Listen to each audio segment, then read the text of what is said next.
Hi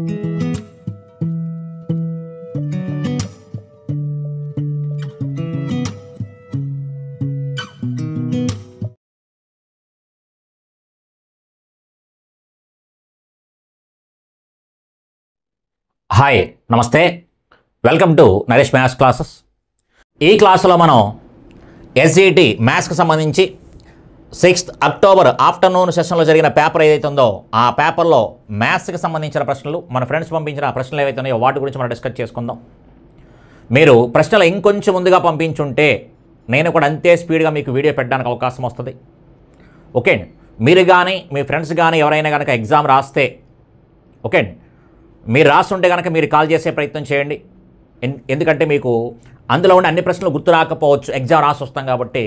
అదే మీరు call చేసి మాట్లాడడం వల్ల లేదా మీ ఫ్రెండ్ చేత కాల్ చేసి మాట్లాడించడం వల్ల ఏమవుతుందంటే కనుక సిలబస్ అంతా కంప్లీట్గా నాకు అవగాహన ఉంటుంది కాబట్టి కొన్ని ప్రశ్నలు అడగడం ద్వారా ఏ టాపిక్లోంచి బిట్లు ఎలా వస్తున్నాయి, ఎందుకంటే పేపర్ ఎలా వస్తుంది ఏంటి పూర్తిగా నాకు అవగాహన ఉంది కాబట్టి అక్కడ ఏ కాన్సెప్ట్లోంచి ఎక్కువగా బిట్లాడడానికి అవకాశం ఉంది తెలుసు కాబట్టి కొన్ని సైడ్ హెడ్డింగ్లు చెప్పడం వల్ల వాళ్ళకి 10 బిట్లు గుర్తొచ్చేది ఇంకొక 15 బిట్లు చెప్పడానికి అవకాశం వస్తుంది.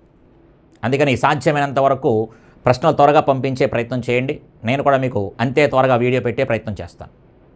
ఓకే, ఎందుకని అంటే కనుక ఇప్పుడు నెంబర్ సిస్టమ్ ఉంది. నాకు తెలిసినంత వరకు నెంబర్ సిస్టంలో ఎలా లేదనుకున్నా సరే ఒక 7 నుంచి 8 ప్రశ్నలు అడుగుతాడు. కానీ మనకి 2 ప్రశ్నలు మాత్రమే చెప్పడం జరిగింది.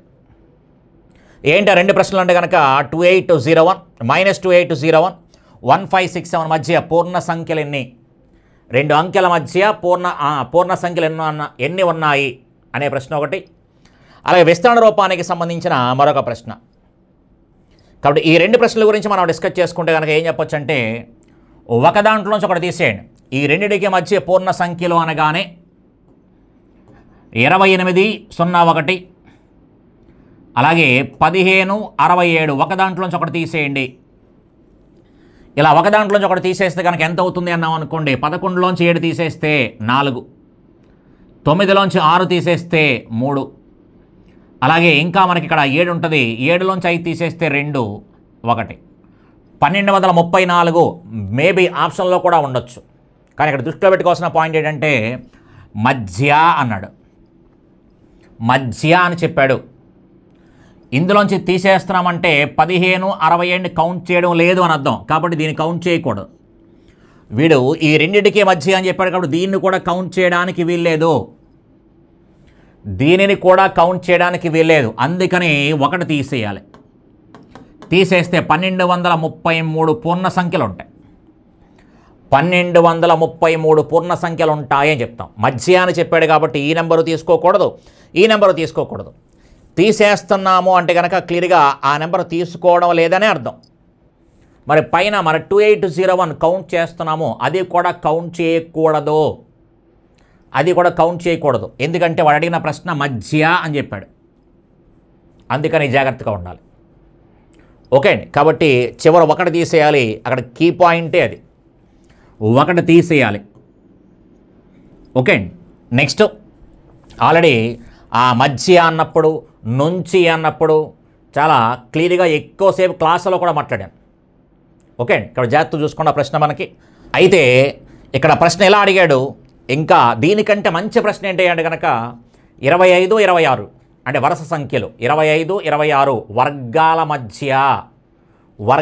మధ్య 25, 26 యొక్క వర్గాల మధ్య వర్గాలు కాని పూర్ణ సంఖ్యలు ఎన్ని అని ప్రశ్న అడుగుతాడు. ఒక మంచి ప్రశ్న, జాగ్రత్తగా ఉండండి. వర్గాలు కాని పూర్ణ సంఖ్యలను అడుగుతాడు, జాగ్రత్తగా ఉండండి.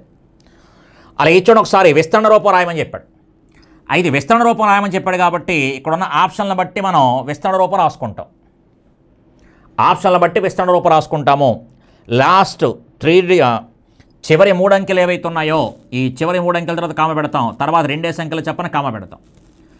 పెడితే ఇది CLT అని చెప్తాం.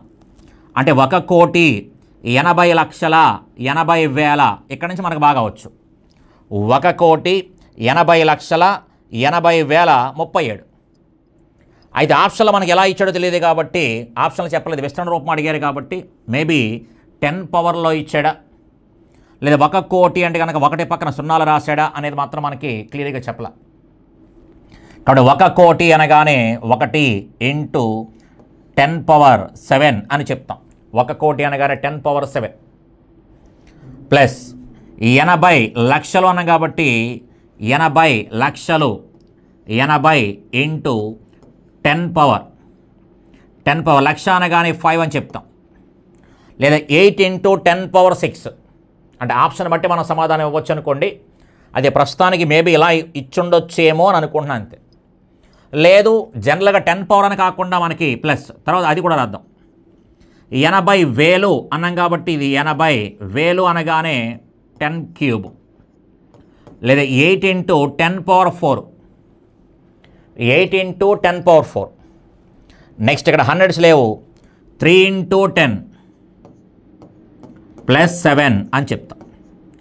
అంటే 10 పవర్ అనే రూపంలో మనకి ఒక విస్తరణ రూపం. లేదు అనుకుంటే కనుక 1,80,00,000 జనరల్గా విస్తరించి చెప్పొచ్చు కూడా. 1,80,80,000 37 అనగానే 1 కోటి అనగానే క్లియర్గా మనకి 1 కోటి అని ఈ రకంగా మనం చెప్పొచ్చు. అలాగే ఈ 8కి సంబంధించి మాట్లాడితే ప్లస్ ఆ 8 పక్కన మనకి టోటల్గా 1 2 3 4 5 6 అంకెలు ఉన్నాయి కాబట్టి 6 సున్నాలు వేసేస్తాం. 6 సున్నాలు వేస్తాం. నెక్స్ట్ ఈ 8కి సంబంధించి మాట్లాడుతున్నాం కాబట్టి 8 అని రాస్తాం. ఆ 8 తర్వాత మనకి 4 అంకెలు ఉన్నాయి కాబట్టి 4 zeros రాస్తాం. నెక్స్ట్ 8 తర్వాత 3 కాబట్టి 3 తర్వాత 1 అంకె ఉంది 1 0 రాస్తాం. తర్వాత 7 రాస్తాం. ఈ రకంగా కూడా మనం విస్తరించడం రాయొచ్చు. అయితే వాడు ఏ రకంగా విస్తరణ ఇచ్చాడు అనేది మనకి అంటే విస్తరణ ఫామ్ ఎక్స్పాండెడ్ ఫామ్ అడిగారు అని చెప్పేసి అన్నారు కాబట్టి మనకి ఇచ్చిన నెంబర్ తీసుకున్నాం. మేబీ ఆ నెంబర్ కూడా ఎగ్జాక్ట్గా చెప్పారు అని గ్యారంటీ ఏమీ కాదు, ఎందుకంటే గుర్తుండొచ్చు గుర్తుండకపోవచ్చు. ఓకే, అంటే వాళ్ళు చెప్పిన నెంబర్ తీసుకొని మనం మాట్లాడుకుంటే కనుక ఈ రకంగా చెప్పుకోవచ్చు. ఓకే, నెంబర్ సిస్టానికి సంబంధించి మనకి ఈ 2 ప్రశ్నలు అడగడం జరిగింది. అయితే నెంబర్ సిస్టానికి సంబంధించి గుర్తుంచుకోవాల్సిన పాయింట్ ఏంటి అంటే తప్పనిసరిగా 7 నుంచి 8 ప్రశ్నలు వస్తాయి. ఉన్న 24 ప్రశ్నల్లో మినిమము పోనీ 6 ప్రశ్నలైనా వస్తాయి. 6 ప్రశ్నలైనా వస్తాయి. ఎందుకంటే వర్గాలు, వర్గమూలాలు, ఘనమూలాలు, కసాగు చాప్టరు, బాజనీయతా సూత్రాలు, అకరణీయ సంఖ్యలకు సంబంధించిన చాప్టరు, స్థాన విలువలు, సహజ విలువలు, ఇలా మనకి ఒక 9 వరకు చాప్టర్లు ఉంటాయి డివైడ్ చేసుకుంటే. మధ్యలో కొన్ని చాప్టర్లు మిస్ చేసినా ఇంకా మనకి ఒక 6 చాప్టర్లోంచి 6 ప్రశ్నలు ఇచ్చినా సరే ఒక మినిమం 6 ప్రశ్నలు వస్తాయి. అందుకని సాధ్యమైనంత వరకు మీరు ఎక్కువ ప్రశ్నలు పంపించగలిగితే నేను ఇంకా బాగా ఎక్స్ప్లెయిన్ చేయడానికి అవకాశం వస్తుంది. అంటే అక్కడ ఉన్న పేపర్ని బట్టి ఇప్పుడు మన వాళ్ళు ఈ 2 ప్రశ్నలు చెప్పడం వల్ల నేను కొన్ని ప్రశ్నలు మనం అనుకుంటున్నా అంటే ఈ రకమైన ప్రశ్నలు వదిలేసాడు ఇలా కూడా అడగొచ్చు నెక్స్ట్ ఎగ్జామ్లో అని చెప్తున్నా. అందుకని ఈ పేపర్కి సంబంధించి వాడిచ్చిన ప్రశ్న ఆధారంగా మధ్య పూర్ణ సంఖ్యలు ఎన్ని అడిగాడు కాబట్టి తర్వాత రాబోయే దాంట్లో మనకి ఇదే కాన్సెప్ట్కి సంబంధించి ఇలా ప్రశ్నలు అడగొచ్చు. ఏంటవి? 25, 26 వర్గాల మధ్య వర్గాలు కాని సంఖ్యలు ఎన్ని, వర్గాలు కాని పూర్ణ సంఖ్యలు ఎన్ని అంటాడు. ఎప్పుడైతే 25 స్క్వేర్ 26 స్క్వేర్ ఈ మధ్యలో వర్గాలు కాని పూర్ణ సంఖ్యలు అనగానే మొదటి సంఖ్యను డబల్ చేయండి, ఫస్ట్ నెంబర్ ఏదైతే ఉందో ఆ నెంబర్ని డబల్ చేయండి, అంతే సమాధానం అయిపోతుంది. ఫస్ట్ నెంబర్ని డబల్ కనుక చేస్తే అంటే 25ని డబల్ చేస్తే ఎంత అవుద్ది? 50. కాబట్టి 25కి 26 వర్గాల మధ్య వర్గాలు కాని సంఖ్యలు ఎన్ని అంటే కనుక 50. 10, 11 మధ్య వర్గాలు కాని సంఖ్యలు ఎన్ని అంటే కనుక 10కి డబల్ 20, కాబట్టి 20 సంఖ్యలు చెప్పచ్చు. 30కి 31కి వాటి యొక్క వర్గాల మధ్య వర్గాలు కాని సంఖ్యలు ఎన్ని అంటే కనుక ఫస్ట్ 30 అన్నాం కాబట్టి 30కి డబల్ 60 అని చెప్తాం. ఒక మంచి ప్రశ్న, అడగడానికి అవకాశం ఉండే ప్రశ్న. ఓకే, అదొకటి జాగ్రత్తగా చూసుకోండి. అలాగే మనకి ఒక నెంబర్ని కనుక స్క్వేర్ చేస్తే ఒక 5 అంకెల సంఖ్యని కనుక స్క్వేర్ కనుక చేస్తే ఒక 5 అంకెల సంఖ్యని స్క్వేర్ చేస్తే దాని వర్గంలో ఉండే సంఖ్యలు ఎన్ని అంటాడు. దాని వర్గంలో ఉండే స్క్వేర్ చేస్తే కనుక దాంట్లో వచ్చే సంఖ్యలు ఎన్ని అంటాడు.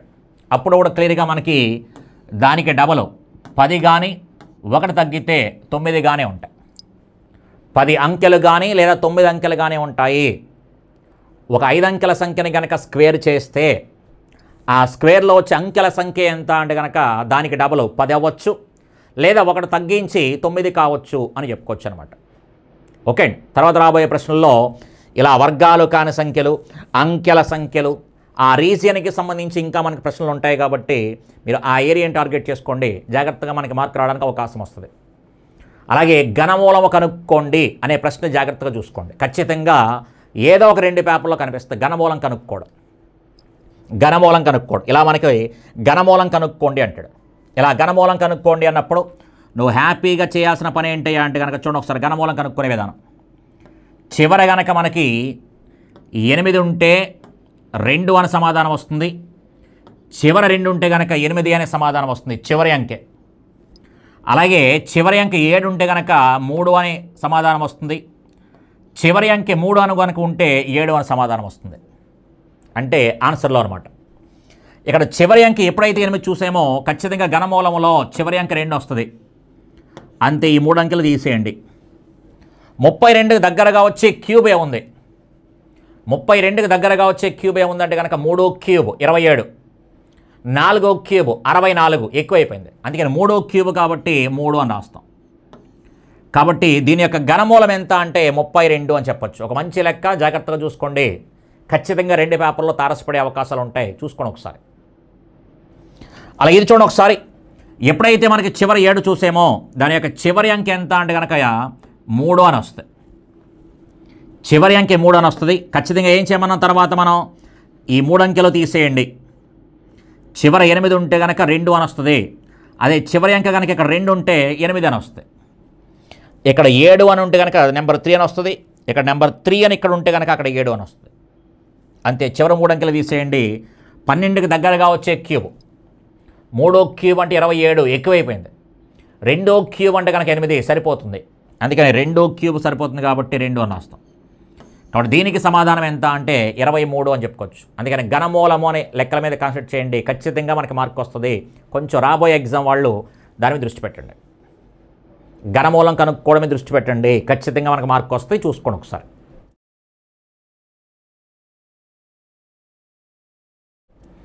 ఓకే అండి. ఇలా 8కేమో 2, 2కేమో 8, 7కేమో 3, 3కేమో 7, అలా కాకుండా మిగతా ఏ సంఖ్యలు ఉంటే అదే నెంబర్ ఇక్కడ రిపీట్ అవుద్ది. ఇక్కడ 1 ఉందనుకోండి, ఇక్కడ 1 వస్తాయి. ఇక్కడ మనకి 4 అని ఉందనుకోండి, ఇక్కడ 4 వస్తాయి. ఇక్కడ 5 అని ఉందనుకోండి, ఇక్కడ 5 వస్తుంది. ఇక్కడ 6 అని ఉంటే 6 అని వస్తాయి. ఆ నెంబర్లు మాత్రమే చేంజ్ అవుతాయి, ఒకదానికి ఒకటి రివర్స్ అవుతాయి. మిగతావన్నీ ఏ నెంబర్ ఉంటే ఆ నెంబర్ వస్తుంది. అదొక్కసారి దృష్టి పెట్టుకోండి. అలాగే మరొకటి చూడండి ఒకసారి. టెక్స్ట్ బుక్లో పిల్లలకి సంబంధించి ఒక పజిల్ లెక్క ఉంటుంది. మ్యాక్సిమం ఆ లెక్క కూడా ఆడడానికి ఎక్కువ అవకాశాలు ఉంటాయి. కాబట్టి జాగ్రత్త చూసుకోండి ఒకసారి. 5² + p² + 30² = 31² అయినా p విలువ ఎంత? ఇలా కంటిన్యూస్గా ఎప్పుడైతే మనకు స్క్వేర్స్ ఇచ్చాడో నువ్వు దృష్టిలో పెట్టుకోవాల్సిన అంశం ఏంటి అంటే కనుక ఈ 2 వరుస సంఖ్యలు, ఈ 2 వరుస సంఖ్యలు అవుతాయి. తప్పనిసరిగా 2 వరుస సంఖ్యలు, ఈ 2 వరుస సంఖ్యలు అవ్వాలి. కాబట్టి ఇది 30, 31 వరుస సంఖ్యలు కాబట్టి ఇది 5, 6 అవుతుంది. 5, 6 అంటే ఇది 6² అవుతుంది అనమాట.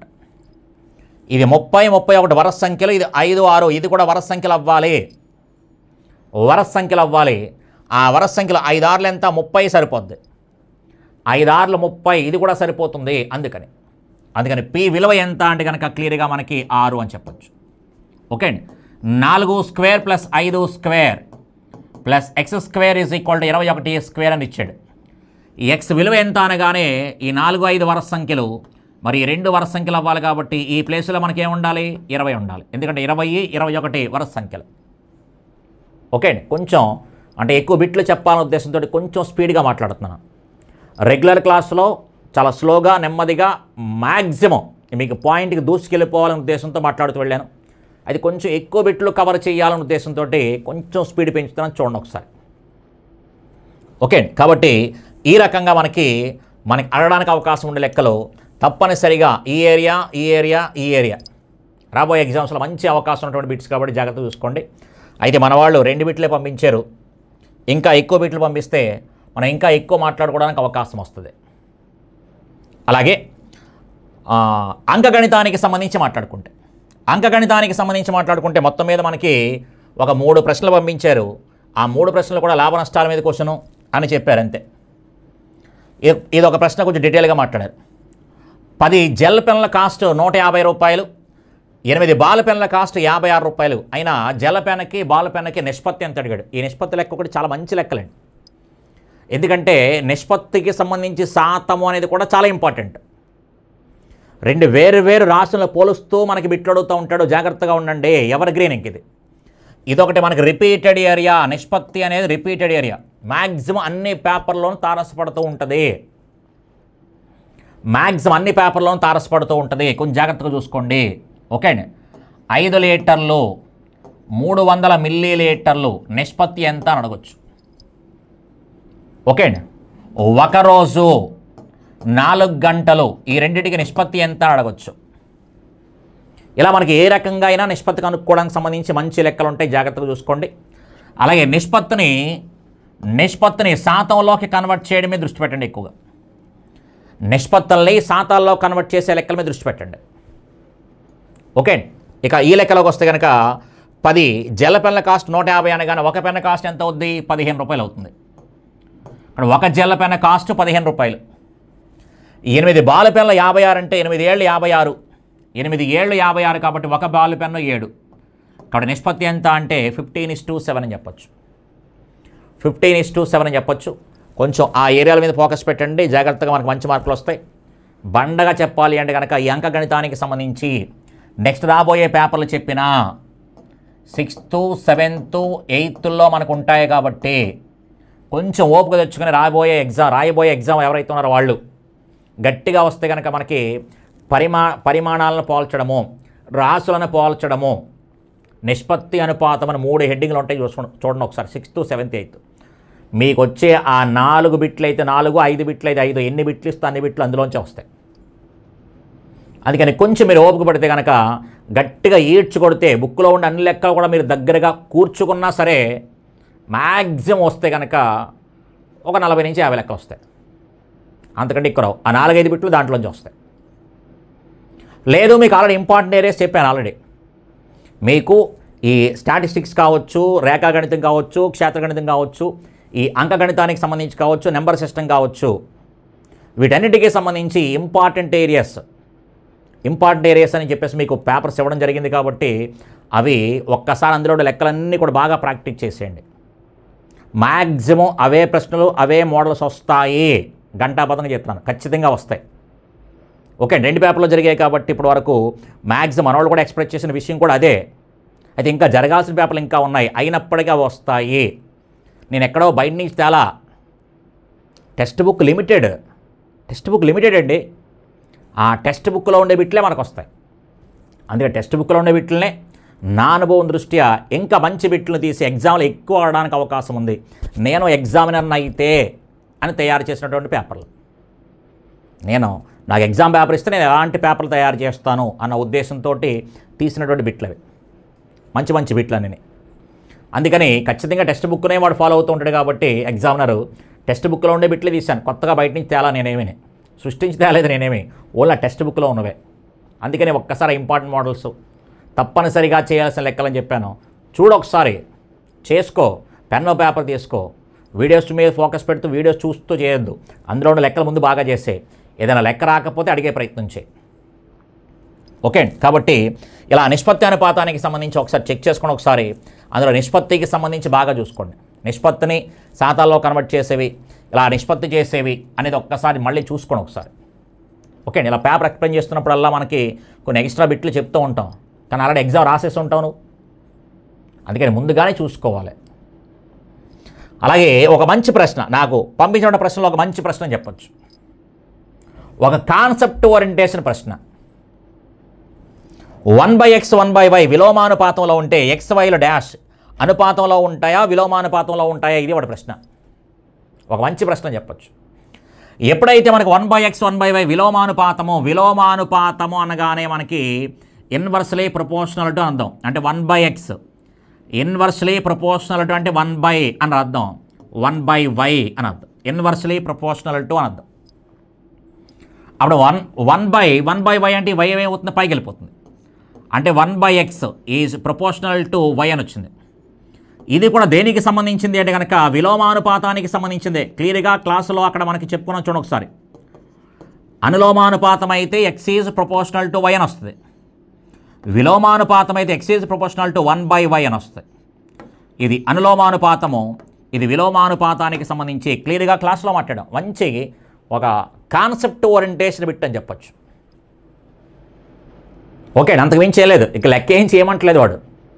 అనులోమానుపాతము అంటే డైరెక్ట్ ప్రపోర్షనల్ టు రాయండి, విలోమానుపాతము అనగానే 1/, అని రాయండి అంటే 1/, రాస్తాను. అయితే 1/, మరి ఇక్కడ 1/y ఇచ్చాడు కాబట్టి 1/y రాస్తాము. రివర్స్ చేస్తే అది y అవుతుంది. 1/x is proportional to y అవుతుంది. అది y is inversely proportional to 1/x అని అర్థం. అది కూడా మనకి విలోమానుపాతము, కాన్సెప్ట్ ఓరియంటేషన్ ప్రశ్న, కాన్సెప్ట్ ఓరియంటేషన్ ప్రశ్న అనమాట. ఓకే, అలాగే మరో ప్రశ్న కూడా గమనించిన ఒకసారి. లాభ నష్టాలకు సంబంధించిన ప్రశ్న ఇచ్చారని చెప్పారు. అయితే ఏ ప్రశ్న చెప్పలేదు. ఇంకా మనకి ఒక మంచి ప్రశ్న పనిచేస్తుందని చెప్పేసి బేసిక్ క్వశ్చన్ అడిగాడు. అది కూడా పెద్ద ప్రశ్న ఏం కాదు, బేసిక్ క్వశ్చన్ అని చెప్పారు. అందుకని ప్రశ్న నేను ఇలా రాశాను. సైకిల్ కాస్ట్ 700, రిపేర్కి 50 రూపాయలు అయితే అతను 5% లాభానికి అమ్మాలన్నా అమ్మిన వెల ఎంత?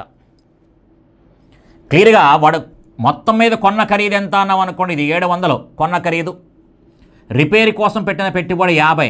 ఇదంతా కూడా వాడు కొన్న ఖరీదే. వాడు 700 రూపాయలు పెట్టుకొని 50 రూపాయలు అదనంగా పెట్టుబడి పెట్టి మళ్ళీ 700కి అమ్మాడనుకో 50 రూపాయలు లాస్ అని చెప్తాం మనమే. అది 800కి అమ్మాడనుకోండి మళ్ళీ 100 రూపాయల లాభం, మనం 50 రూపాయల లాభం. మరి మనం ఎక్స్ట్రా పెట్టిన పెట్టుబడి మనం రిపేర్ చేయించినందుకో. అందుకని టోటల్గా కాస్ట్ ఎంత అంటే కనుక, టోటల్గా కాస్ట్ ఎంత అంటే 750 రూపాయలు. టోటల్గా కొన్న ఖరీదు ఎంత అంటే 750. మరి నీకు లాభ శాతం 5% లాభం రావాలి అంటున్నాం. లాభ శాతం అంటే మీనింగ్ ఏంటండి? లాభ శాతము అంటే మీనింగ్ ఏంటి? 100కి 5 రూపాయలు, 100కి 5 రూపాయలు. ఎప్పుడు పర్సంటేజ్ కట్టినా క్లియర్గా మనం మాట్లాడే, ఎప్పుడు పర్సంటేజ్ కట్టినా 2 zeros తీసేయండి, లేదా 2 అంకెల తర్వాత పాయింట్ పెట్టేయండి అని అర్థం. ఎప్పుడు పర్సంటేజ్ కట్టినా 2 అంకెల తర్వాత పాయింట్ పెట్టేయండి అంటే క్లియర్గా 750 కాస్త ఎంత అవుతుంది? 7.5 అవుతుంది. కాబట్టి 5/7.5లో అప్పుడు లాభం ఎంత వస్తుంది చెప్తున్నాను అనమాట. 5/7.5 ఎంత అన్నాం అనుకోండి. 5/7.5 5 ఏళ్ళు 35 రూపాయలు, 5 అర్ధలు 2.5 అంటే 37.5 లాభం వచ్చింది. 37.5 లాభం వచ్చింది. ఎప్పుడు పర్సంటేజ్ కట్టినా 2 zeros పీకేయండి, లేదా 2 అంకెల తర్వాత పాయింట్ పెట్టేయండి. కాబట్టి 2 zeros పీకేయాలి కాబట్టి 1 0 ఉంది, ఇంకో అంకె తర్వాత పాయింట్ పెట్టేస్తాను అంటే 7.5 అయింది. కాబట్టి 5/7.5 ఎంత అంటే 5 ఏళ్ళు 35, 5 అర్ధలు 2.5 37.5. కాబట్టి కొన్న ఖరీదు వచ్చి 750, లాభం వచ్చి 37.5. టోటల్గా ఎంత అంటే 787.5, 787.5 అని చెప్పచ్చు. ఓకే, ఈ రకంగా మనకి లాభ నష్టాలకి సంబంధించినటువంటి ప్రశ్న ఒకటి ఉంది, జాగ్రత్తగా చూసుకోండి. ఓకే, అలాగే చక్రవడ్డీకి సంబంధించి ఇంకా ప్రశ్న రాలేదు కాబట్టి చక్రవడ్డీకి సంబంధించి మేబీ అడిగితే అడిగి ఉండొచ్చు. అంటే మన వాళ్ళు 3 ప్రశ్నలే పంపించారు కాబట్టి దాని ఆధారంగా మాట్లాడుతున్నాను. చక్రవడ్డీకి సంబంధించి మనకి డైరెక్ట్ ఫార్ములా మీదే ప్రశ్న రావచ్చు, లేదా ఫార్ములా బేస్ చేసుకొని లెక్క ఇవ్వచ్చు. అది కూడా జాగ్రత్తగా చూసుకోండి, 8th క్లాస్లో ఉంటాయి. ఓకే, కాబట్టి మనకి తప్పనిసరిగా వచ్చే ఏరియాస్ కొన్ని ఉంటాయి, వాటి మీద ఫోకస్ పెట్టండి అని చెప్తున్నా. అది మీరు కష్టపడలేరు అని కాబట్టే కదా మీకు అక్కడ రాసిచ్చాను కాబట్టి చూసుకోండి అని చెప్తున్నాను కదా. మరి మిమ్మల్ని వెతకండి చూసుకోండి అని చెప్పట్లేదు కదా, పలానా ఏరియా అని చెప్పట్లా. మీకు ఆల్రెడీ రాసిచ్చాను, అక్కడ చాప్టర్ పేరు రాసి దాంట్లో ఇంపార్టెంట్ ఏరియాస్ అన్నీ కూడా రాసిచ్చాను కాబట్టి చూసి ముందు పేపర్ మీద రాసేసుకో, లేదా బుక్లో రాసేసుకో, ప్రాక్టీస్ చేసే శుభ్రంగా, టెక్స్ట్ బుక్ లెక్కలు కాబట్టి. ఓకే, కాబట్టి ఈ రకంగా మనకి అంకగణితానికి సంబంధించి ప్రశ్నలు ఇచ్చాడు, జాగ్రత్తగా చూసుకోండి. నెక్స్ట్ రేఖాగణితానికి సంబంధించి మన వాళ్ళు ఒక 4 బిట్లు చెప్పారు. ఒక క్రమ బహుభుజుల బాహ్య కోణము అనే ప్రశ్న ఒకటి, సమాంతర చతుర్భుజాల అభిముఖ కోణాల గురించి ఒకటి, AB + BC is greater than AC అంటే కనుక త్రిభుజ అసమానత్వ నియమానికి సంబంధించి ఒకటి, త్రిభుజ అసమానత్వ నియమానికి సంబంధించిన ప్రశ్న. అలాగే త్రియగ్రేఖకి సంబంధించిన ప్రశ్న ఒకటి అడిగాడు. అందుకని ఇక్కడ ఏ ఏరియా అయితే అడిగారో ఆ ఏరియాకి సంబంధించి కంప్లీట్ అవగాహన నీకు వచ్చేయాలి. మళ్ళీ దాని చుట్టూ ఉన్న బిట్లు అడుగుతాడు మళ్ళీ. ఉదాహరణకి ఒక క్రమ బహుభుజలో బాహ్య కోణము, సాధారణంగా మనకి క్రమ షడ్భుజలో బాహ్య కోణము, క్రమ అష్టభుజలో బాహ్య కోణము, అలా ఏదో ప్రశ్న అడుగుండొచ్చు. కానీ ఆ బ్రదర్ మనకు చెప్పింది ఏంటంటే క్రమ బహుభుజి యొక్క బాహ్య కోణం మనకు పంపించిన ప్రశ్నలో. క్రమ బహుభుజి యొక్క బాహ్య కోణం అనగానే బాహ్య కోణము అనగానే θ = 360/n అని చెప్తాం. క్రమ బాహ్య కోణము అనగానే 360/n అని చెప్తాం. ఒక్కొక్క బాహ్య కోణం ఎంత అంటే కనుక 300. క్రమ బహుభుజి బాహ్య కోణం. అదే బాహ్య కోణాల మొత్తము అంటే 360. అది ఏ బహుభుజైనా సరే, అది ఏ బహుభుజైనా బాహ్య కోణాల మొత్తం అంటే 360. ఒక్కొక్క బాహ్య కోణం అంటే కనుక 360/n అని చెప్తాం. కాబట్టి ఒక్కొక్క బాహ్య కోణము 360/n అని చెప్తున్నాం. కాబట్టి వాడు క్రమ షడ్భుజి అని ప్రశ్న అడిగాడు అనుకోండి, 360/6 అని చెప్తాము, 60 డిగ్రీలు అవుతుంది క్రమ షడ్భుజి యొక్క బాహ్య కోణం. అదే క్రమ పంచభుజి అన్నాడు అనుకోండి, 360/5 అని చెప్తాం. 360/5 అనగానే క్లియర్గా మనకి 5 మనకి దీంట్లో 5 ఏళ్ళు 35, 5 రెళ్ళు 72 డిగ్రీలు అవుతుంది. ఓకే. అలాగే క్రమ బహుభుజి యొక్క లేదా క్రమ బహుభుజి యొక్క అంతర కోణాల మొత్తము అనగానే భుజాల సంఖ్యలోంచి 2 తీసేయండి, 180తో గుణించండి అని చెప్తున్నాం. క్రమ బహుభుజి యొక్క అంతర కోణాల మొత్తం అనగానే భుజాల సంఖ్య నుంచి 2 తీసేయండి, 180తో గుణించండి. వాడు అష్టభుజిలో అంతర కోణాల మొత్తం ఎంత అని అడిగాడు అనుకోండి, అష్ట అంటే 8, అందుకని 8లోంచి 2 తీసేస్తే 6 × 180. పంచభుజి అన్నాడు అనుకోండి, పంచ అంటే 5, 2 తీసేస్తే 3 × 180. అలాగే షడ్భుజి అన్నాడు అనుకోండి 6, 2 తీసేస్తే 4 × 180, 4 × 180. దశభుజి అంటే 10, 2 తీసేస్తే కనుక 8 × 180. అలా 2 తీసేసి 180తో గుణించండి, అంతర కోణాల మొత్తం వస్తుంది. అంతర కోణాల మొత్తం వస్తుంది. ఓకే. కాబట్టి ఈ క్రమ బహుభుజికి సంబంధించి బహుభుజులకి సంబంధించి బాహ్య కోణం కనుక్కోవడం, అంతర కోణం కనుక్కోవడం, బాహ్య కోణం కనుక్కోవడం, అంతర కోణం కనుక్కోవడం, అలాగే నిష్పత్తి ఇచ్చినప్పుడు భుజాల సంఖ్యను కనుక్కోవడం, ఈ మూడు ఏరియాల మీద ఫోకస్ పెట్టుకోండి. అలా లెక్కలు దాంట్లో ఉంటాయి కాబట్టి ఆ లెక్కలు ప్రాక్టీస్ చేయండి. అలాగే మరొక ప్రశ్న, సమాంతర చతుర్భుజంలో అభిముఖ కోణాల విలువలు అంటే ఎదురెదురు కోణాలు ఎలా ఉంటాయని చెప్పుకున్నాము, సమానము అని చెప్పుకున్నాం. సమాంతర చతుర్భుజంలో ఈ ఎదురెదురు కోణాలు ఎలా ఉంటాయి అంటే కనుక సమానం అని చెప్పుకున్నాం. సమాంతర చతుర్భుజంలో ఎదురెదురు కోణాలు సమానము. సమాంతర చతుర్భుజంలో ఎదురెదురు కోణాలు సమానం. అయితే అభిముఖ కోణాలు విలువలు అని అడిగాడంటే కనుక సమానం అని చెప్పగలం తప్ప విలువలు చెప్పలేం. బహుశా సమాంతర చతుర్భుజం యొక్క అభిముఖ కోణాలు అని చెప్పేసి ఇక్కడ మనకి ఎక్స్లో ఇచ్చి ఉండొచ్చు. ఏంటది అంటే కనుక 2x - 30, 2x + 30, 3x - 10 అని ఇచ్చి ఉండొచ్చు. అప్పుడు మనకి అభిముఖ కోణాల విలువలు అని అడగచ్చు. అప్పుడు ఏమవుతుంది అంటే కనుక ఈ 2 కోణాలు సమానము కాబట్టి 2x + 30 = 3x - 10. ఈ 2 మనం సాల్వ్ చేసుకుంటూ వస్తే ఈ x విలువ వస్తుంది. అప్పుడు x పట్టుకొచ్చి ఒక దాంట్లో ప్రతిక్షేపించామనుకోండి, అప్పుడు మనకి అభిముఖ కోణాలు వస్తాయి. అభిముఖ కోణాలు వస్తాయి. కాబట్టి అభిముఖ కోణాలు ఎదురెదురు కోణాలు సమానము,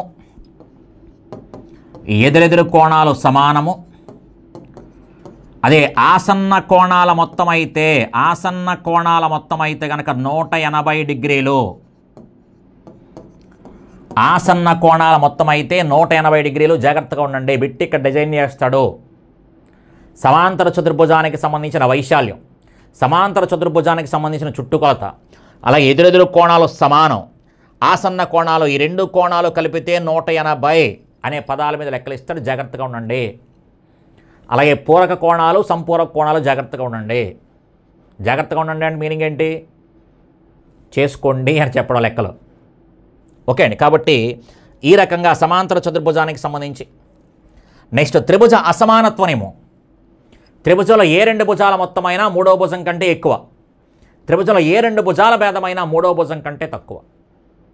ఈ కాన్సెప్ట్ మీద మనకు డైరెక్ట్గా పాయింట్ అడిగాడు కాబట్టి హ్యాపీ. లెక్క కూడా అడగొచ్చు, లెక్కలు కూడా చాలా లెక్కలు ఉన్నాయి మనకు అక్కడ చెప్పాము, చూడండి ఒకసారి. టెక్స్ట్ బుక్లో లెక్కలు ఉన్నాయి, ఆ లెక్కలు కూడా మీకు చెప్పాము, జాగ్రత్తగా చూసుకోండి. ఈ ఏరియా అడిగాడు కాబట్టి ఆ ఏరియా శుభ్రంగా దున్నేయాలి, ఏ బిట్టు వదిలేయడానికి వీల్లేదు. నెక్స్ట్ త్రియగ్రాక్కి సంబంధించి మాట్లాడితే త్రియగ్రాక్ గురించి ఏం మాట్లాడుకోవచ్చు అంటే కనుక రెండు రేఖలని మరొక రేఖ కనుక ఖండించినట్లయితే అప్పుడు ఏర్పడే కోణాల గురించి మాట్లాడుకున్నాం. ఈ రేఖను మనం త్రియగ్రేఖ అని మాట్లాడాం. ఇందులో మనకి ఏం మాట్లాడామంటే కనుక అంతర కోణాలు 1 2 3 4 5 6 7 8. ఈ లోపల ఉండేవి 3 4 5 6 అనేమో అంతర కోణాలని, బయట ఉండే 1 2 7 8 నేమో బాహ్య కోణాలని మాట్లాడుకున్నాం. కాబట్టి అంతర కోణాల గురించి తెలుసుకోండి, అలాగే బాహ్య కోణాల గురించి తెలుసుకోండి. ఈ అంతర కోణాలలో ఏకాంతర కోణాలు, బాహ్య కోణాలలో బాహ్య కోణాలు. ఏక అంటే కనుక ఒకేలా అని అర్థం. అంతర కోణాలు, అంతర కోణాలలో ఒకేలా ఉండేవి, అంతర కోణాలలో ఒకేలా ఉండే బాహ్య కోణాలు అంతర కోణాలు, బాహ్య కోణాలు. ఓకే, అలా మనకి ఈ రకంగా కోణాల రకాలు చెప్పుకోవచ్చు. కానీ ఎగ్జామ్ పాయింట్లో మనకి అడగడానికి అవకాశం ఉండే ప్రశ్న ఏంటి అంటే సదృశ కోణాలు. ఇందులో అక్కడ ఉండే వాటిలో వేటిని సదృశ కోణాలు అంటారు. వాడు బొమ్మ ఇచ్చేసి సదృశ కోణాలను ఐడెంటిఫై చేయండి అని చెప్పచ్చు. సదృశ కోణాలు ఐడెంటిఫై చేయండి అని చెప్పచ్చు. ఒకటి బాహ్య కోణమై ఉండాలి, ఒకటి అంతర కోణమై ఉండాలి. త్రియగ్రేఖకు ఒకే వైపున ఉండాలి. త్రియగ్రేఖకి ఒకే వైపున ఉండే ఒకటి బాహ్య కోణము, ఒకటి అంతర కోణము, వీటిని మనం సదృశ కోణాలు అంటాం. వాటి యొక్క లక్షణాల గురించి అడుగుతున్న ప్రశ్న చాలా జాగ్రత్తగా ఉండండి. ఓకే, ఇలా త్రియగ్రేఖకి సంబంధించి మీకు ఏదైతే మాట్లాడామో ఒకసారి చెక్ చేసుకోండి. ఒకసారి వెళ్ళి ఎగ్జామ్లో ప్రశ్న అడగడానికి అవకాశం ఉండేది సదృశ కోణాలు. ఈ త్రియగ్రేఖకి సంబంధించి ఈ రెండు రేఖల్ని వాడు సమాంతర రేఖలు అయితే అని పదం కూడా వాడతాడు. రెండు సమాంతర రేఖలని మరొక రేఖ ఖండించినట్లయితే అంటాడు. అప్పుడు ఏకాంతర కోణాలు సమానం, బాహ్య కోణాలు సమానం, సదృశ కోణాలు సమానం, ఇలా అంటూ ఉంటాం. ఓకే, ఈ సమానం అనే పదం లేదనుకోండి, వేరే అంటే ఈ రెండు కోణాల యొక్క మొత్తము ఈ 3 6 రెండు అంతర కోణాలే. ఓకే, ఈ రెండు అంతర కోణాలే సహ అంతర కోణాలు అంటారు. అవి సంపూరకాలు అవుతాయి. ఒకసారి క్లాస్లో చెప్పాం కాబట్టి చూడండి, ఇంకా డీటెయిల్గా మీకు తెలుస్తుంది. అయితే త్రియగ్రాక్ గురించి నేర్చుకోండి, మార్క్ వస్తుందని చెప్పడం కోసం. కాబట్టి ఈ రకంగా మనకి రేఖాగణితానికి సంబంధించి మాట్లాడడం జరిగింది. అయితే ఈ రేఖాగణితంలో మనకి మరొకసారి డిస్కస్ చేసుకోవడం చూడండి. ఒకసారి డిస్కషన్ కాదు, గుర్తు చేస్తున్నాను. సౌష్ఠవ రేఖలకి సంబంధించి జాగ్రత్తగా చూసుకోండి.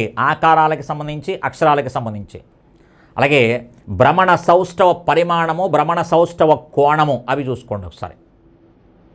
ఓకే, అలాగే ఇంకా రేఖాగణితానికి సంబంధించి మాట్లాడుకుంటే కొలతలు, త్రిభుజానికి సంబంధించి, చతుర్భుజాలకి సంబంధించి కొలతల సంఖ్యలు చదువుకునేవి జాగ్రత్తగా ఉండండి. ఓకే, అలాగే 2D 3D ఆకారాలని 2D ఆకారాలు మారుస్తున్నప్పుడు, 3D ఆకారాలను 2D ఆకారాల్లోకి మార్చినప్పుడు అక్కడ ఏర్పడే ఆకారాలు, అడ్డుకోత కోసినప్పుడు, నిలువు కోత కోసినప్పుడు, పుస్తకం మీద కనుక నీడ ఏర్పడే ఆకారము, ఇవన్నీ మీకు క్లియర్గా చెప్పుకోవడం జరిగింది. అవి డైరెక్ట్గా చదువుకున్నవి, ఉన్నవి ఉన్నట్టుగా వచ్చేది. ఎక్కడ ఏ కాన్సెప్ట్ ఉండదు, చదవడం, బైహార్ట్ చేసేయడం, అక్కడ రాసేయడం.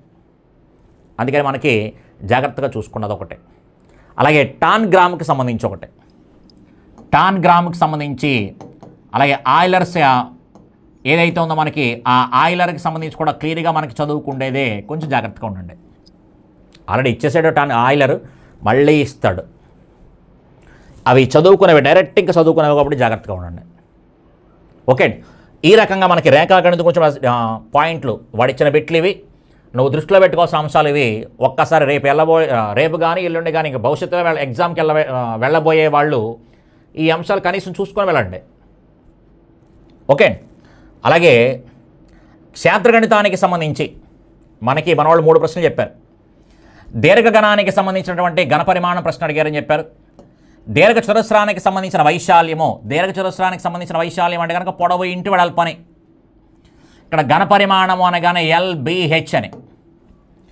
ఇక్కడ మనకి దీర్ఘచతురస్రానికి సంబంధించిన చుట్టుకొలత, దీర్ఘచతురస్రానికి సంబంధించిన వైశాల్యం మీద తప్పనిసరిగా ఎక్కువ పేపర్లో కనిపిస్తుంది. ఎందుకంటే ఈ క్షేత్రగణితానికి సంబంధించిన దాంట్లో చుట్టుకొలతకు సంబంధించిన లెక్కలన్నీ కూడా ఎక్కువ లెక్కలు దీర్ఘచతురస్రం మీదే ఉన్నాయి, ఎక్కువ లెక్కలు అక్కడే ఉన్నాయి. అందుకని కొంచెం ఎక్కువ పేపర్లో మనకు రిపీట్ అవ్వడానికి అవకాశం ఉండే ఏరియా. ఓకే అండి, 7th క్లాస్లో ఉంటుంది అనుకుంటాను, చూడండి ఒకసారి. అలాగే వృత్త వ్యాసార్థం ఇచ్చి పరిధి కనుక్కోండి చెప్పాడు. వృత్త వ్యాసార్థం ఇచ్చి పరిధి కనుక్కోండి అంటే 2πr అని చెప్పాం. కానీ వృత్తము అనగానే వాడు పరిధి అని అడిగినా వైశాల్యం అని అడిగినా కింద ఉన్న ఆప్షన్లో 11వ ఎక్కం పోవాలి. కావాలని వాడు 3.14గా తీసుకోండి పై అంటే గనక, అలా అంటే గనక చూడకూడదు. కానీ వాడు పరిధి కనుక్కోండి అని అంటే కనుక హ్యాపీగా కింద ఉన్న ఆప్షన్లో 11వ ఎక్కం పోవాలి, లెక్క చేయాల్సిన అవసరం లేదు, ఫార్ములాతో పని లేదు. వృత్త పరిధి అనగానే 2πr, వృత్త వైశాల్యము అనగానే πr². కాబట్టి ఈ రెండింటిని ఉపయోగించుకునే బేసిక్ లెక్కలు జాగ్రత్తగా చూడండి ఒకసారి. అయితే వృత్తానికి సంబంధించిన దాంట్లో అర్ధవృత్తం యొక్క పరిధి 36r/7 లెక్క జాగ్రత్తగా చూసుకోండి.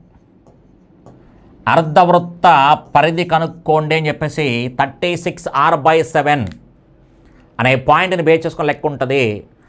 మనకి టెక్స్ట్ బుక్లో కూడా ఒకే ఒక లెక్క ఉంటుంది. అర్ధవృత్తాకార డిస్కస్ త్రో అనేదో పదం చెప్తాడు చూడండి ఒకసారి. ఆ ఒక్క లెక్కే ఉంటుంది, మ్యాక్సిమం రావడానికి అవకాశం ఉండే లెక్క. ఓకే, ఆన్సర్ కూడా మనకు 36 వస్తా లెక్కలో. ఆ అర్ధవృత్తానికి సంబంధించి ఒక లెక్కే ఉంది.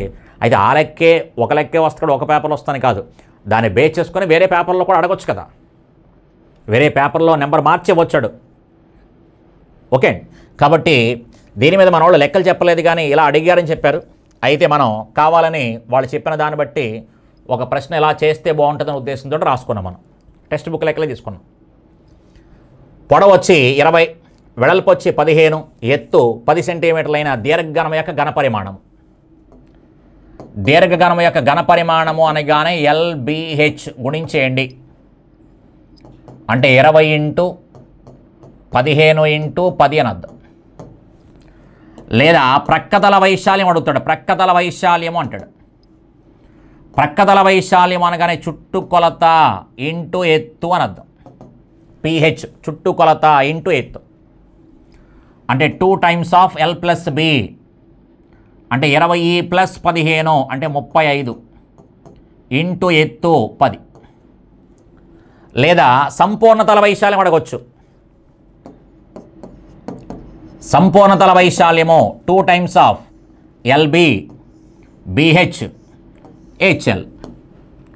2 times of LB BH HL గుణించే విధానం గమనించండి. ఆ రకంగా గుణించండి. 2 times of LB 20 × 15, 15 × 10, 10 × 20 అనేసేస్తాం.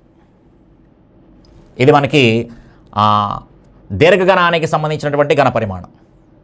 నెక్స్ట్ పరిధికి సంబంధించి మాట్లాడితే వృత్త పరిధి అనగానే క్లియర్గా మనకి 2πr అని చెప్తున్నాం. అంటే 2 × π అంటే 22/7, r అంటే కనుక 14. ఇక్కడ జాగ్రత్త ఏంది అంటే కనుక లెక్క వాడు ఇచ్చినప్పుడు వ్యాసార్థం ఇచ్చేడలా చెక్ చేసుకుని ఒకసారి.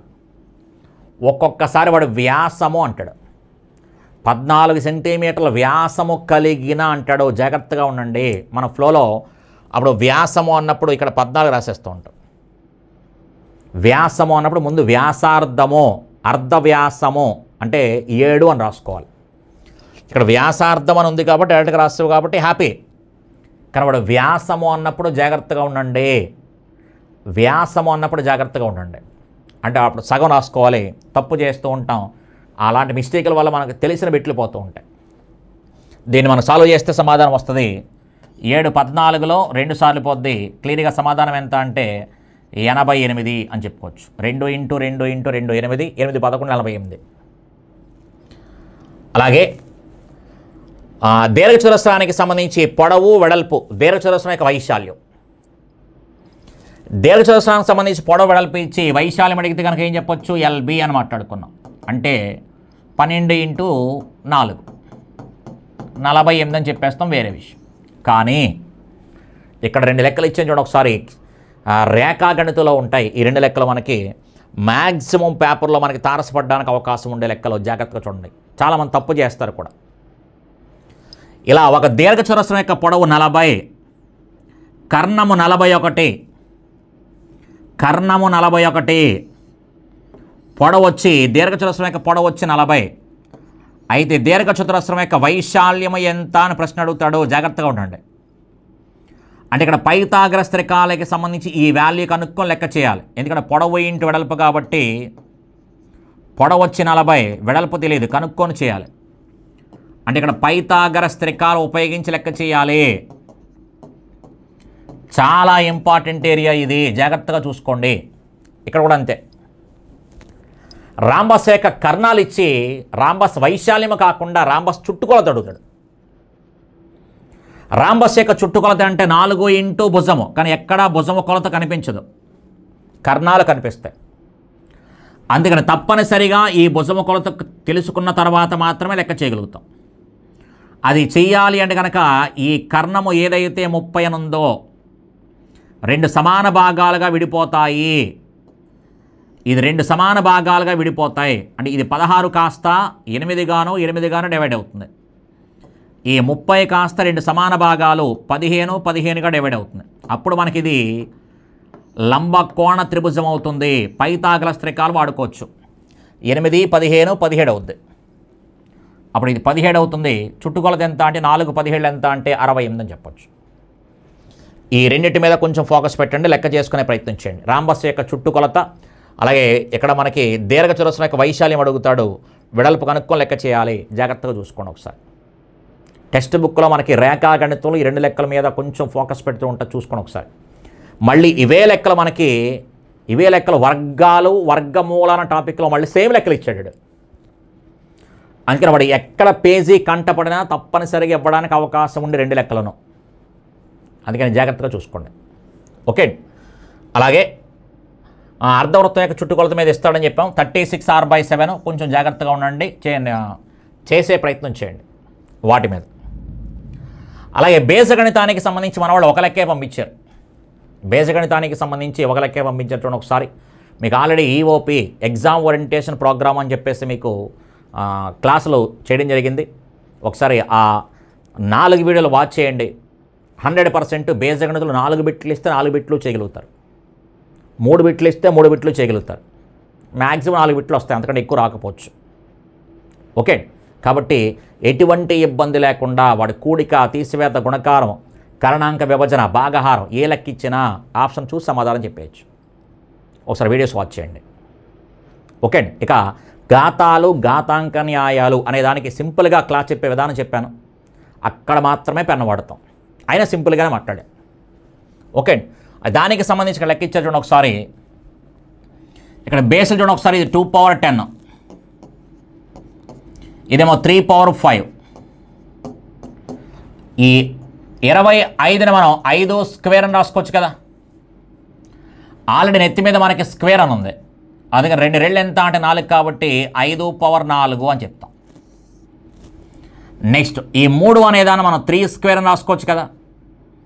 ఆల్రెడీ నెత్తి మీద మనకు 2 ఉంది కాబట్టి 2 రెళ్ళు ఎంత అంటే కనుక 4 కాబట్టి 3/4 అని రాయొచ్చు. ఇది ఆల్రెడీ 5 స్క్వేర్. ఇక్కడ ఈ 4 అనేదాన్ని 2 స్క్వేర్ రాసుకోవచ్చు కదా. 2 స్క్వేర్ రాస్తే నెత్తి మీద మనకు 5 ఉంది కాబట్టి 2 5లు ఎంత 10, 2/10 అని చెప్తాం. ఈ 2/10 క్యాన్సిల్. ఇక్కడ చూడు ఒకసారి 3/5, 3/4. ఒకే రకమైన బేస్ ఉంటే మధ్యలో బై పెద్ద గీత ఉంది, పెద్ద గీత కాస్త ఏమవుతుంది, పొట్టి గీత అవుతుంది, మైనస్ అవుతుంది. ఇంటూ ఉంటేనేమో ప్లస్ అవుతుంది, బై పెద్ద గీత ఉంటే కనుక పొట్టి గీత మైనస్ అవుతుందని చెప్పుకున్నాం. కాబట్టి 5 మైనస్ 4, 5 మైనస్ 4 అనగానే 1 అనద్దు. లేదా పైన మనకి 3 ఇంటూ 3 ఇంటూ 3 ఇంటూ 3 అని చెప్పేసి 3 అనేది 5 సార్లు రాయబడింది, కింద 4 సార్లు రాయబడింది. పైన ఉన్న 5లో 4 క్యాన్సిల్ అయిపోతే ఇంకొక 3 ఉంటుందని చెప్తాం. అలాగే 5కి సంబంధించి మాట్లాడితే కనుక క్లియర్గా ఏం చెప్పుకోవచ్చు అంటే ఇక్కడ కూడా 5 పవర్ 4, 5 పవర్ 2 బేస్లు ఈక్వల్ కాబట్టి మధ్యలో బై ఉంది అంటే పెద్ద గీత, చిన్న గీత అయిపోతుంది అంటే మైనస్ అవుతుంది. 5 పవర్ 4 మైనస్ 2 అని చెప్తాం అంటే 3 అవుతుంది. 5లోంచి 4 తీసేస్తే 1, అందుకని 3 పవర్ 1 అనగానే 3. 4లోంచి 2 తీసేస్తే 2, 5 స్క్వేర్ అనగానే 25. కాబట్టి 3 25 ఎంత అంటే కనుక 75 అని చెప్పచ్చు. సమాధానం ఎంత అంటే కనుక 75 అని చెప్పుకోవచ్చు అనమాట. కాబట్టి బీజగణితానికి సంబంధించి ఈఓపి అని చెప్పేసి ఎగ్జామ్ ఓరియంటేషన్ ప్రోగ్రామ్ అని చెప్పేసి, ఎందుకంటే మరి మిగతాయి అంటే ఎందుకు చేయలేదు, ఇది ఎందుకు చేసాము బీజగణితానికి సంబంధించి అంటే ఎక్కువ మంది నాన్ మ్యాథ్స్ వాళ్ళు మనం ఆప్షన్ లేకుండా చెప్పినట్టయితే ఈ ఎక్స్లో వైలో చూసి భయపడిపోతున్నారు, ముందుకు వెళ్ళడానికి సందేహిస్తున్నారు. అదే ముందు ఆన్సర్ పెట్టగలిగారు అనుకోండి ఒక ధైర్యం వచ్చేస్తుంది. ఎప్పుడైతే నేను ఎగ్జామ్కి ఆన్సర్ ఇచ్చేయగలను అనే ఫీలింగ్ వచ్చిందో తర్వాత నేర్చుకోవడానికి ఇష్టపడతారు. అందుకని ముందుగా ఎగ్జామ్ ఓరియంటేషన్ ప్రోగ్రామ్ అని చెప్పేసి ఒక 4 వీడియోలు చేయడం జరిగింది కంప్లీట్ బీజగణితం మీద. అంటే నీకు వచ్చే 4 బిట్లు తప్పనిసరిగా అందులోంచే వస్తాయి, తిరిగి చూడక్కర్లా. కావాలంటే నోట్స్ రాసుకో, నీకు ఆల్రెడీ ఇచ్చాను. ప్రతి పేపర్ చూసిన తర్వాత మీ ఫ్రెండ్స్ని ఇందులోంచి వచ్చిందా లేదా అడగమని చెప్పాను. చాలామంది మన వాళ్ళ ఏమని అడగమని చెప్పానంటే మీ ఫ్రెండ్స్ని అడిగేటప్పుడు వాళ్ళకి సైడ్ హెడ్డింగ్లు గుర్తు చేయండి, లేదా నీకు తప్పనిసరిగా నేర్చుకోవాల్సిన ప్రశ్నలను చెప్పాను కాబట్టి పేపర్ చూపించి ఇందులో ఏ మోడల్స్ వచ్చాయి అడగమని చెప్తున్నాను. ఇక్కడ ఏం దాచుకోవట్లేదు, దాపరకం లేదు, దీంట్లో వస్తాయి, జాగ్రత్తగా చేయండి. ఆ పేపర్ టెక్స్ట్ బుక్ లెక్కలవి, టెక్స్ట్ బుక్లో మంచి మంచి లెక్కలు తీసుకొని అక్కడ రాయడం జరిగింది. మ్యాక్సిమం ప్రశ్నలు మనకు వస్తాయి అందులోంచి. ఓకే, నెంబర్ మారితే మారచ్చు కానీ సేమ్ మోడల్ మాత్రం వస్తుంది, అందుకని కొంచెం జాగ్రత్త చూసుకోండి. అలాగే సాంఘిక శాస్త్రానికి సంబంధించి మన వాళ్ళు ఏ ప్రశ్న చెప్పలేదు. ఓకే అండి, ఇచ్చే ఉంటారు, ఇవ్వకుండా మాత్రం ఉండదు కానీ ఖచ్చితంగా ఇచ్చే ఉంటారు. మీరు మాత్రం ఏం చూడమని చెప్పాము, ఆల్రెడీ గతంలో చెప్పాను. సగటు, మధ్యగతము, బాహుళకము, వ్యాప్తి. తప్పనిసరిగా ఒక అన్గ్రూప్డ్ డేటాకి సంబంధించి ఒక బిట్ వస్తుంది, ఏదో ఒక అన్గ్రూప్డ్ డేటా తీసుకోండి, దానికి సగటు కట్టండి, మధ్యగతం కట్టండి, బాహుళకం కట్టండి, వ్యాప్తి కట్టండి, ఖచ్చితంగా ఒక మార్క్ వస్తుంది. ఇంకొక మార్కు మనకి సంభావ్యత అనే దాంట్లో మనకి ఏముంది, డైస్. ఒక్కసారి చెక్ చేసుకోండి. ప్రధాన సంఖ్య అవ్వడానికి సంభావ్యత, ప్రధాన సంఖ్య కాకపోవడానికి సంభావ్యత, ఓకే అండి, సంయుక్త సంఖ్య అవ్వడానికి సంభావ్యత, ఇలా అడుగుతూ ఉంటాడు. అలాగే డైస్కి సంబంధించి, అలాగే పేక మొక్కలు, ఈ పేక మొక్కలకి సంబంధించి సంభావ్యత ఏదైతే ఉందో అది చూడండి ఒకసారి. ఓకే అండి, అయితే ఇంకొక పాయింట్ కూడా చెప్పాము, పి ఆఫ్ ఈ ప్లస్ పి ఆఫ్ ఈ బార్, ఈ వాల్యూ ఎంత అంటే 1. అంటే జరుగుతుంది అనడానికి సంభావ్యత 0.4 అయితే, జరుగుతుంది అనడానికి సంభావ్యత 0.5 అయితే, జరగదు అనడానికి సంభావ్యత ఎంత అంటే 0.6. ఆ ప్రశ్న జాగ్రత్త చూసుకోండి. జరుగుతుంది అనడానికి 0.4 అయితే, జరగదు అనడానికి సంభావ్యత ఎంత అంటాడు అంటే 1లోంచి తీసేయాలి. 0.4ని 1లోంచి తీసేస్తే 0.6 అని వస్తుంది. అందుకని తప్పనిసరిగా మనకి ఇందులోంచి ఒక మార్క్ వస్తుంది, ఇక్కడ నుంచి ఒక మార్క్ వస్తుంది. నెక్స్ట్ మీరు చూసుకోవాల్సింది గ్రాఫులకి సంబంధించిన దాంట్లో కమ్మీ రేఖా చిత్రాల్లో ఏం ఉపయోగిస్తారు, సోపాన చిత్రాల్లో ఏం ఉపయోగిస్తారు. ఈ కమ్మీ రేఖా చిత్రానికి సోపాన చిత్రానికి డిఫరెన్స్ ఏమైనా ఉందా చెక్ చేసుకుని ఒకసారి. ఈ ఎక్స్ అక్షం మీద ఏం వాడతారు, ఈ ఎక్స్ అక్షం మీద ఏం ఉపయోగిస్తారో చూసుకుని ఒకసారి. ఓకే, అలాగే పౌనఃపున్య బహుభుజి వక్రము, ఆరోహణ సంచిత పౌనఃపున్యము, అవరోహణ సంచిత పౌనఃపున్యము. ఈ పేర్లు ఎవడో నేను నేర్చుకోమల్లా, వాడు ఇస్తాడు పేర్లు. ఎక్స్ అక్షం మీద ఏం ఉపయోగిస్తారు ఆ పాయింట్లు పట్టుకోండి. ఇవన్నీ బైహెడ్ చేద్దామంటే బైహెడ్ చేసేకండి, వాడు ఇస్తాడు. ఆరోహణ సంచిత పౌనఃపున్య వక్రములో ఎక్స్ అక్షం మీద ఉపయోగించేవి ఏంటి అంటాడు. అందుకని పేరంతా వాడిస్తాడు, నీకు నోటికే తిరగాల్సిన అవసరం లేదు. నేను నీకు చెప్పాలి కాబట్టి నాకు నోటికి రావాలి, నువ్వు ఎవరికి చెప్పాల్సిన అవసరం లేదు. దాని సమాధానం చూడు, దీన్ని ఐడెంటిఫై చేయంతే.